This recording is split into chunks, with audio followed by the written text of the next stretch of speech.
मेरे बाद जो शब्द रहेंगे ना वो सब बोलेंगे, थोड़ा सा जो मेरे बाद रह गए वो भी सब बोलेंगे। देवादिदेव भगवान महादेव शिव और जगत जननी मां जगदम्बा के चरणों में नमन करते हुए मैं सभी संतों के चरणों में नमन करता हूं।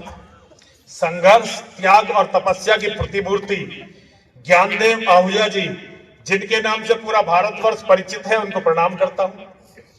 युवा बच्चों को, राजू को, पंडित विजय कौशिक जी को और हमारे युवा चंद्र प्रकाश चंदू जी और उनके साथ जितने भी युवा, हमारे सरदार जी, गुरवीर सिंह भाई जी, जितने भी लोग, आप सब लोग इस कार्यक्रम को करवा रहे हैं, आप सभी को बहुत बहुत साधुवाद, बहुत बहुत आशीर्वाद देता हूं। बेसिकली तो हम लोग एक मां और महादेव का यज्ञ कर रहे हैं। देवादिदेव भगवान महादेव शिव की 8वीं शक्ति, 8वीं महाविद्या मां बलगामुखी का हम लोग यज्ञ कर रहे हैं और यज्ञ के माध्यम से हम केवल मां और महादेव से कह रहे हैं कि हे मेरी मां, हे महादेव, सनातन धर्म की रक्षा करो, हमारे परिवारों की रक्षा करो, हमारी माताओं की, हमारी बहनों की, हमारी बेटियों की रक्षा करो, हमारे बच्चों की रक्षा करो और इस्लाम के जिहाद का समूल विनाश करो। बहुत सारे लोग कहेंगे कि यज्ञ से क्या रक्षा हो जाएगी? मैं मेरे बच्चों, मेरे शेरों, आपको बताना चाहता हूं कि विश्वास अगर परमात्मा पर नहीं है तो आप फिर धर्म युद्ध नहीं लड़ सकते। बिना भगवान के आशीर्वाद के कोई युद्ध नहीं लड़ा जाता और आज तो केवल भगवान ही हमारा सहारा है, क्योंकि हमने अपने आप को विगत 1400 सालों में केवल नपुंसक साबित किया है, इसके अलावा कुछ नहीं। 1400 साल से लगातार हमारी बहनों की, हमारी बेटियों की, 1400 साल से लगातार हमारे मठ मंदिर तोड़े जा रहे हैं, 1400 साल से लगातार हमारे बेटों, लेकिन समाज हमारा इस प्रश्न पर चर्चा भी नहीं करना चाहता। ये केवल ये बताने के लिए काफी है कि हम जिंदा रहने के लायक नहीं है। मैं देखता हूं, मैं गिरधर स्वामी जी को बहुत बहुत साधुवाद देता हूं। उनके गुरुजी धर्मेंद्र जी महाराज को भी मैं नमन करता हूं। ये वो लोग हैं जो सत्य के लिए लड़े। जब मैं साधुओं में जाता हूं, जब मैं अपने आप को हिंदूवादी कहने वालों में जाता हूं, तब मुझे पता चलता है कि सब कुछ सही भगवान कर देंगे और हमारे लिए कोई समस्या है ही नहीं। हमें बस कुछ मंदिर बनवाने हैं, हमें कुछ गौ माता की सेवा करनी है और कुछ नेताओं की चमचागिरी, अंधभक्ति करनी है, बाकी सब ठीक होने वाला है। हमें ये बताया जाता है। हमारी बहन बेटियों के साथ क्या हो रहा है, कैसे उनकी लाशें किस किस स्थिति में मिलती है, इस पर कोई सम्मेलन होते मैंने नहीं देखा। मैं 17 तारीख से यह आयोजन था, 16 को मैं यहां आ गया था तो उससे भी पहले 16 से लेकर अब तक मैं राजस्थान में कम से कम 100 गौ सेवकों से मिला, जिनकी गौ सेवा के बारे में बड़ी बड़ी योजनाएं हैं। कल हम और पंडित जी राजू, हम सब लोग, कथा चल रही है परम आदरणीय देवकी नंदन ठाकुर जी की, हम वहां गए, स्वामी जी भी और वहां और भी संत आए हुए थे, सब गौ माता की दुर्दशा से बड़े ही व्यथित थे। मुझे उनकी इस व्यथा से, उनके गौ माता के प्रति उनके मन में कितना आदर, कितना स्नेह, कितना सम्मान है, ये पता चला। मैं सभी गौ सेवकों को नमन करता हूं, मैं सभी गौ सेवकों को नमन करता हूं। मैं गौ सेवकों की, आदरणीय सभी गौ सेवकों के चरणों में निवेदन करना चाहता हूं कि भारत में सबसे उन्नत, आज से जो 100 साल पहले का भारत था, उसमें सबसे उन्नत प्रकार की देसी गाय भारत के किस क्षेत्र में मिलती थी, मुझे कोई बता सकता है क्या? राजस्थान,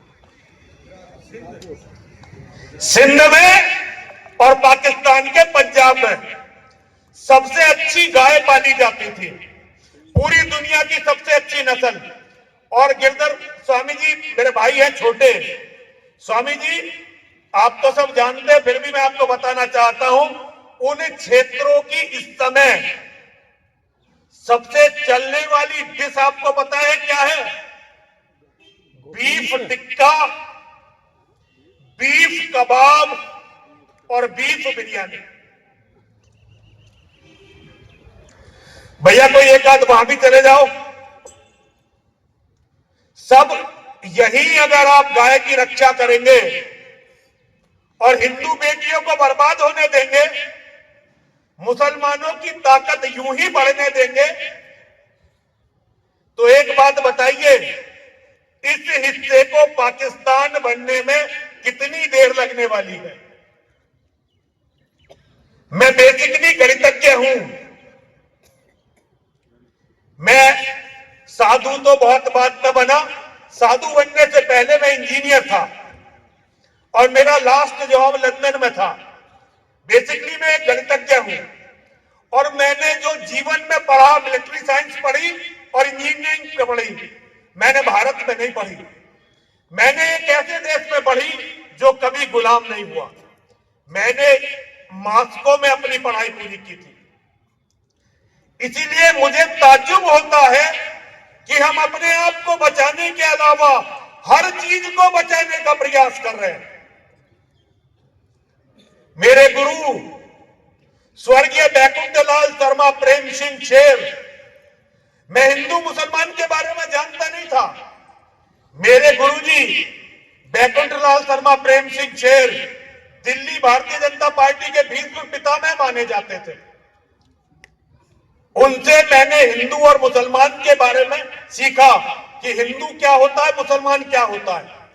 भाई मेरे बाप दादा, हम तो कांग्रेसी बैकग्राउंड के लोग हैं, मेरे दादाजी फ्रीडम फाइटर थे, हम तो हिंदू मुसलमान को जानते ही नहीं थे। जब मैंने इस्लाम के बारे में जानना शुरू किया, 3 साल लगाए मैंने मस्जिदों में और मदरसों में, ताकि मैं अपने नौजवानों को बता सकूं कि इस्लाम क्या है और वो क्या सोचते हैं। उनकी दुश्मनी तुम्हारी गाय माता से बिल्कुल नहीं है, उनकी दुश्मनी तुमसे है। वो तुम्हारी गाय माता को खाएंगे, तुम बिलबिलाओगे। उनकी दुश्मनी तुमसे है। उन्हें तुम्हारे मठ मंदिरों से कोई दिक्कत नहीं है, लेकिन वो इसलिए तोड़ने हैं कि तुम उनकी पूजा करते हो। वो तुम्हारे दुश्मन हैं, वो हमारे अस्तित्व के दुश्मन हैं। अगर हम नहीं होंगे तो गाय के बहुत अच्छे अच्छे फार्म मुसलमान भी बनाएंगे, गाय पालेंगे भी और गाय को खाएंगे भी। जिस दिन हम नहीं रहेंगे, भारत की सारी गौशालाएं, सारी गाय उनके कहने के ही काम आने वाली है और कुछ नहीं होने वाला। मेरे बच्चों, मेरे शेरों, अपने आप को बचाओ, अपने परिवार को बचाओ, अपने बेटों को बचाओ, अपने घर की औरतों को बचाओ।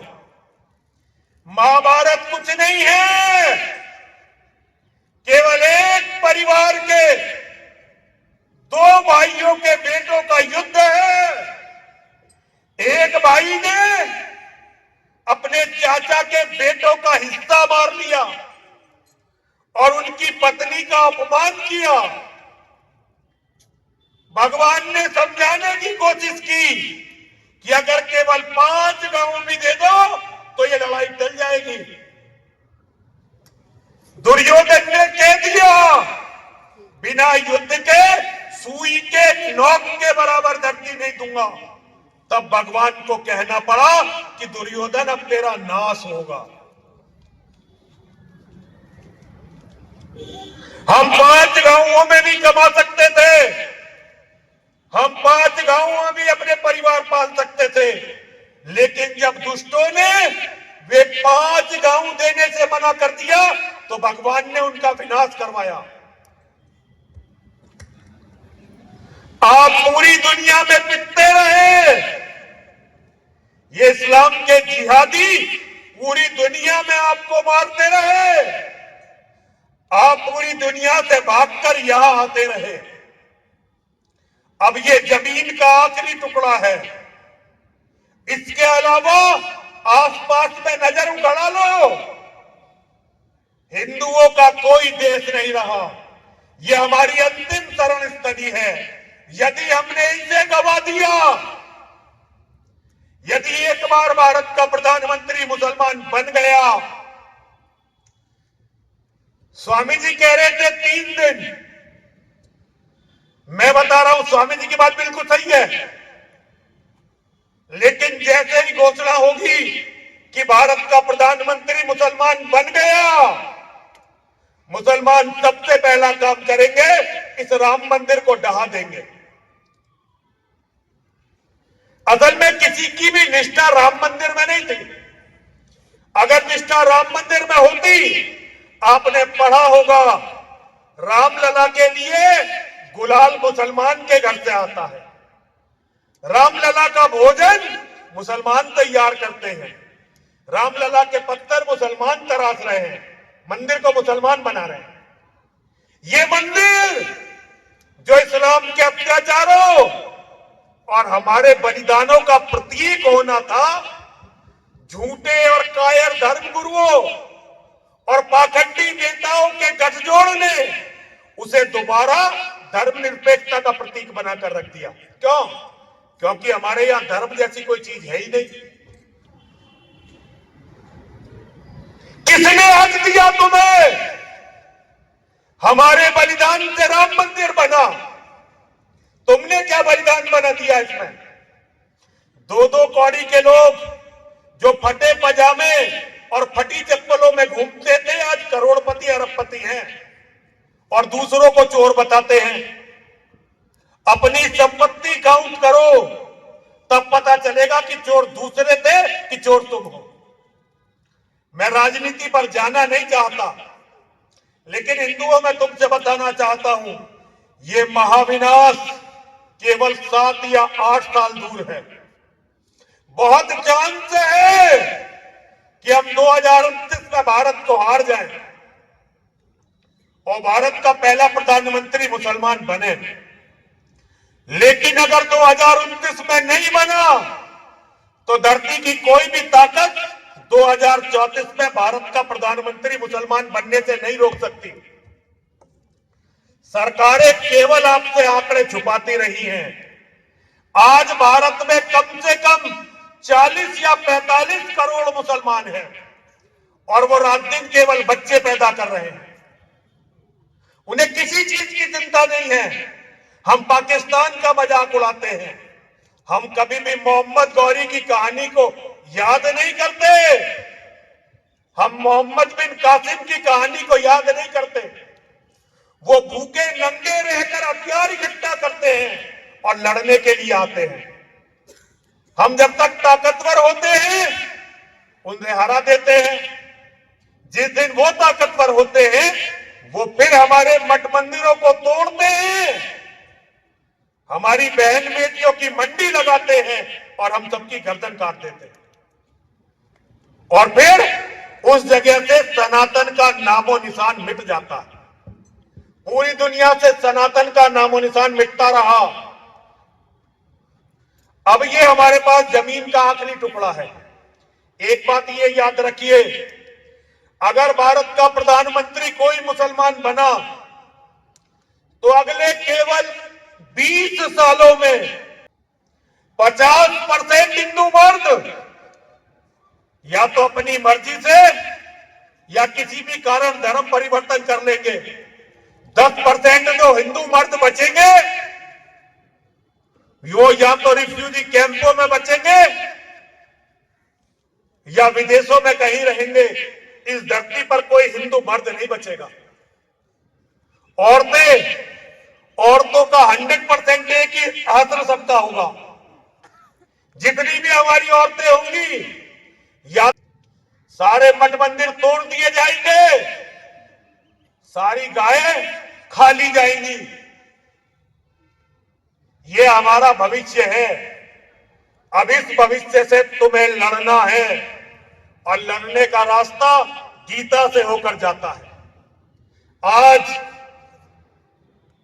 चंदू जी ने बहुत अच्छी घोषणा की और उन्होंने ये घोषणा इसलिए की कि राजू जैसे, गुरवीर सिंह सूरी जी जैसे, विजय कौशिक जी जैसे और बहुत सारे नौजवान आज चंदू जी के साथ थे। उन्होंने घोषणा की है कि जो भी हिंदू 5 से ज्यादा बच्चे पैदा करेगा उसे 51,000 में होता कुछ नहीं है, लेकिन ये इसलिए है कि पता चले कि उसने कितना अच्छा काम किया। 51,000 रुपए और सनातन गौरव रत्न का सम्मान ऐसे हिंदू को दिया जाएगा। यहां से यह भी घोषणा हुई है कि अगर कोई गरीब हिंदू शस्त्र रखना चाहता है तो वो लाइसेंस का अरेंजमेंट करे। विजय कौशिक जी ब्राह्मण समाज से धन एकत्रित करके उन्हें दुनाली दिलवाएंगे 12 बोर वाली। मैं ब्राह्मण समाज को, वैश्य समाज को बहुत बहुत साधुवाद देता हूं। और नौजवानों, मैं तुमसे ये कहता हूं, अपने घर को बचाने की चिंता करो। हमने कभी राष्ट्र की चिंता नहीं की और राष्ट्र तो वैसे कुछ होता भी नहीं है, होता तो धर्म है। लेकिन हमारे धर्माचार्य क्योंकि नेताओं के चपरासी और चरण चाटुकार हो गए थे तो हमारी धर्म सभाओं में धर्म की चर्चा नहीं होती थी, राष्ट्र नाम की किसी चीज की चर्चा होती थी। जिन लोगों ने अपने धर्मों की चर्चा की आज उनके बहुत सारे देश हैं। मुसलमानों के मौलवी केवल इस्लाम की चर्चा करते हैं तो उनके पता नहीं कितने देश हैं। ईसाई पादरी केवल ईसाइयत की चर्चा करता है, 125 देश हैं उनके। लेकिन भारत का संत धर्म सम्मेलनों में राष्ट्र की चिंता करता है, इसलिए हिंदुओं के पास कोई राष्ट्र नहीं बचा। महाराज, बचा कोई राष्ट्र तुम्हारा? क्यों? क्योंकि धर्माचार्यों ने, जो तथाकथित संगठनों ने और नेताओं ने उनके मुंह में ठूसा, जेब में नोटों की गड्डी ठूसी और मुंह में अपनी भाषा ठूसी, तो वो उसी को दुनिया को देने लगे। देश की बात करने चले थे, राष्ट्र की बात करने चले थे, बड़े बड़े आश्रम बन गए, बड़े बड़े नेता बन गए, केंद्रीय मंत्री बन गए, मुख्यमंत्री बन गए। राष्ट्र कहां चला गया? राष्ट्र क्योंकि बचना ही नहीं था, बचाना तो धर्म को था। अगर धर्म बचता तो परिवार बचते, लोगों को पता चलता। लेकिन झूठे नारे लगते रहे और हम नारों के बहकावे में आते रहे। इसलिए हमारा सबने ये दोहन किया और आज हमें इस स्थिति में लाकर खड़ा कर दिया। मैं अपनी माताओं से, अपनी बहनों से, अपनी बेटियों से भी अनुरोध करना चाहता हूं, आप ही इस विनाश से हमें बचा सकती हो। ये जो एक बेटे की बीमारी है ना, इससे छुटकारा पाओ। एक बेटे की मां ऐसा समझो जैसे नागिन हो। एक बेटा अपनी मस्ती में कर तो दिया, अब ना उसे कोई बचाने वाला है ना उसका साथ देने वाला है। वो बचेगा कैसे? और उसे कुछ भी हुआ तो उसका दोष माता पिता पर आएगा। मां बनो। पहले सास आशीर्वाद देती थी बहू को, दूधो ना हो पूतो फलो। आज सास भी मॉडर्न हो गई है, इसीलिए विनाश आ गया है। मेरी माताओं, मेरी बहनों, मेरी बेटियों, आपसे बस इतना कहना चाहता हूं, अपने घर को बचा लो, अपने परिवार को बचा लो, अपने बेटों को बचा लो, अपनी बेटियों को बचा लो, हमें बचा लो। यही कहना है और कुछ नहीं कहना। हर हर महादेव, हर हर महादेव, हर हर महादेव।